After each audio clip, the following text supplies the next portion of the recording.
There was once a time when these short tales scared children everywhere, myself included. Now is the time.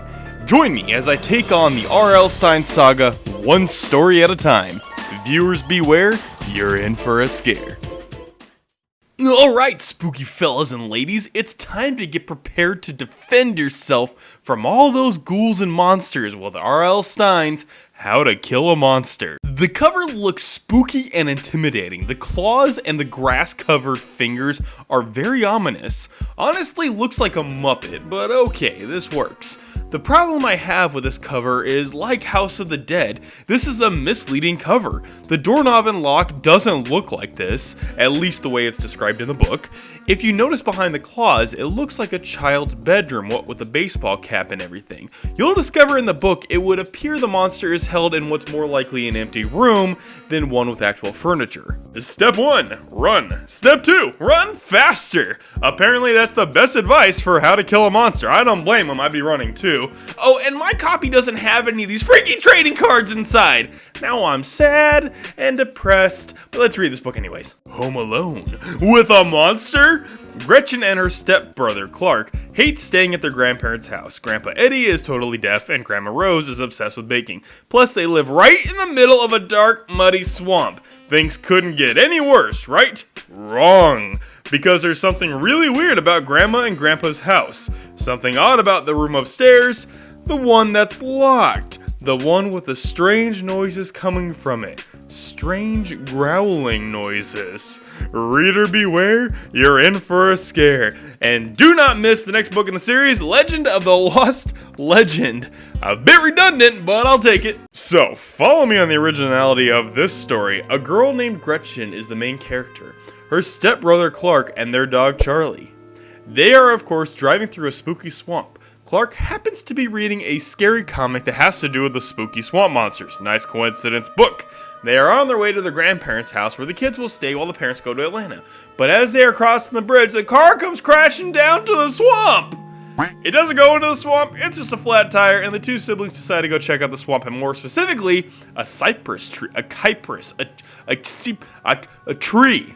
But as they are making their way to it, a huge, dark, looming figure comes towards them! The huge looming figure was actually their dog. Last I checked, a golden retriever was not any form of huge looming entity.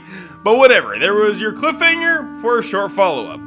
With the car fixed, they finally make it to the grandparents' house, which is described as a huge 3-story building of gray brick and only 3 tiny windows. The grandparents welcome them in, the grandpa has horrible hearing, and the grandma offers them chicken pot pie. But Charlie starts barking once he gets a sniff of the food, and this isn't something he normally does. Gretchen is concerned that he smells something bad. The dog has calmed down, and the kids get settled into their rooms for the night. Gretchen hears creatures of the night howling, and then thinks it's coming from Clark's room. Morning has arrived, and Gretchen goes into her brother's room to see his sheets tangled, and it looks like there was some sort of struggle. Okay, book, I'm gonna stop you here for a second. I toss and turn all the livelong fucking night, and my bed looks like there's a struggle every night. Okay, the book's opening line in this chapter. No! And I'm sorry, I know this isn't within the time frame of the book was released, but this was my immediate reaction to my head. This is what I thought in my head when this happened. Of course, Clark is okay. She freaked over nothing. Downstairs, Grandma has apparently blown up the kitchen with cooking a billion pancakes for the kids. Grandpa heads out to the back door. Gretchen realizes she forgot the presents for the grandparents upstairs. She runs upstairs and notices a creepy shadow coming towards her.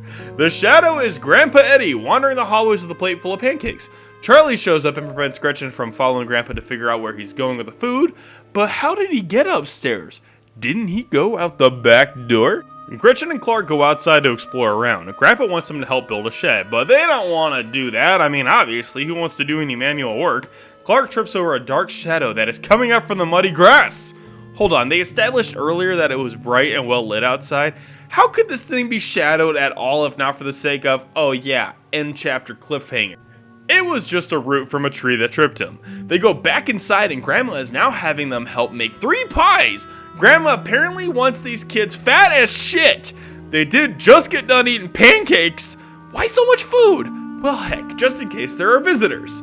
But who would visit them in the middle of nowhere? They go exploring the house, but are given strict instructions to avoid the locked door if they come across it.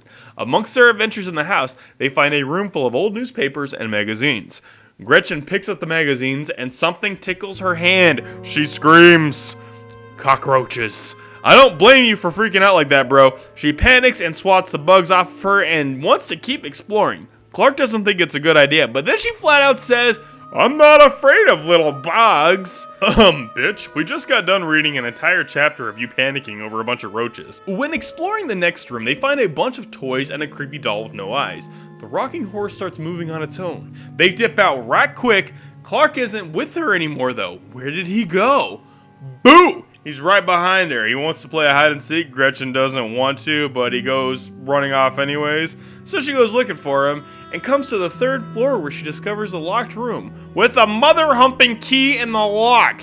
Idiots! She grabs the key. She changes her mind and looks around when she hears a noise and comes back to open the door. So this chapter literally could have been omitted from the book because now she's back at the door.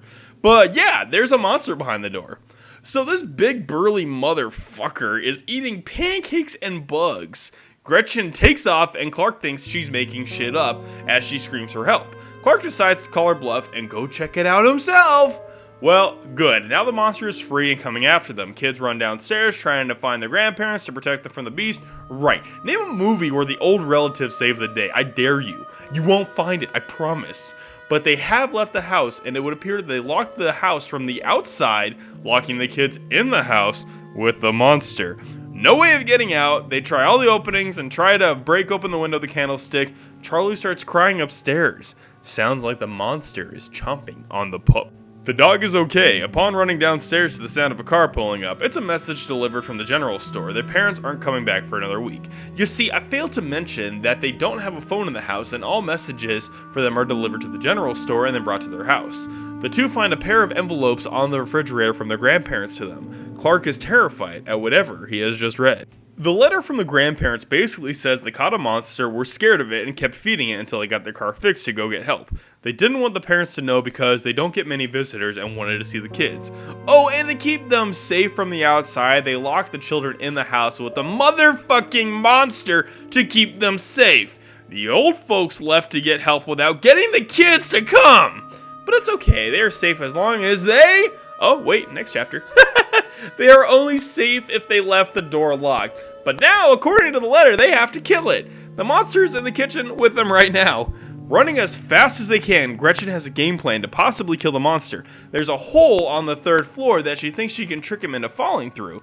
They run up, turn the corner, and wait to see if it will work. The monster falls through the hole and they hear only silence. Victory! Huzzah! Clark gets Charlie and they wait for Gretchen to get the candlestick, but Gretchen hears the all too familiar sounds of the monster coming back for them. He survived! Okay, new plan. Grab the pie Grandma made and soak it with every poisonous substance we can find. The monster comes crawling in and Gretchen realizes they are trapped in the kitchen if it doesn't work. The monster eats the pie. He likes it! Maybe poisonous crap doesn't work on a freaking monster. Where's David Boreanaz when you need him?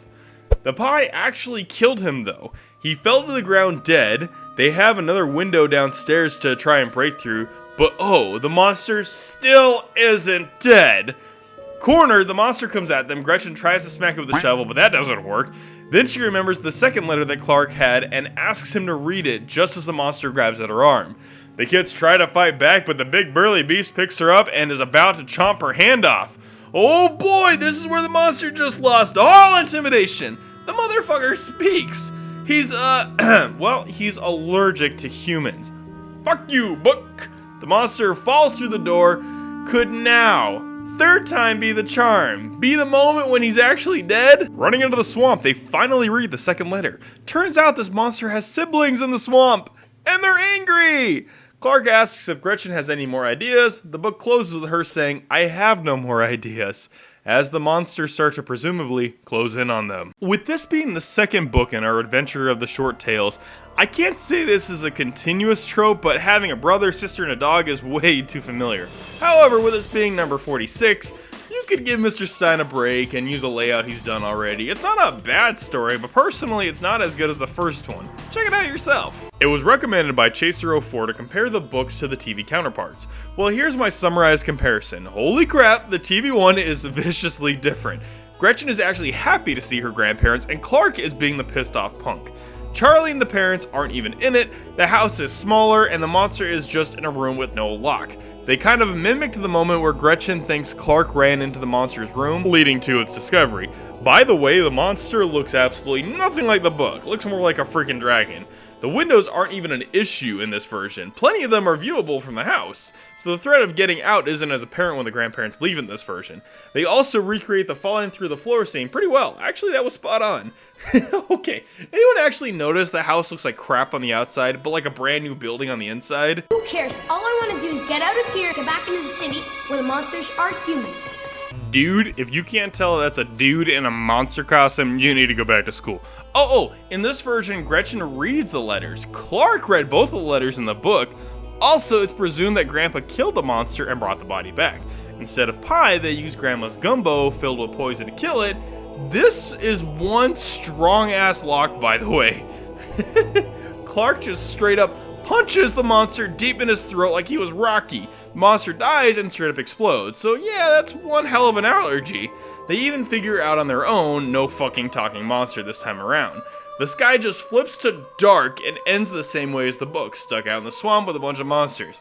Alright, the TV episode was actually not bad. Different, but not bad based on the source material. I made some nice improvements with making the monster not talk. Thank you. So what did we learn? Swamp monsters are allergic to humans. Make a note of that. Why did he have to talk? Like, comment, share, and subscribe. Thanks for checking out another episode, y'all. Anyone else excited for the Goosebumps movie? I certainly am. Anyways, check out these old videos, give me some recommendations for the next Goosebumps book, and love y'all. Happy hauntings. Yay!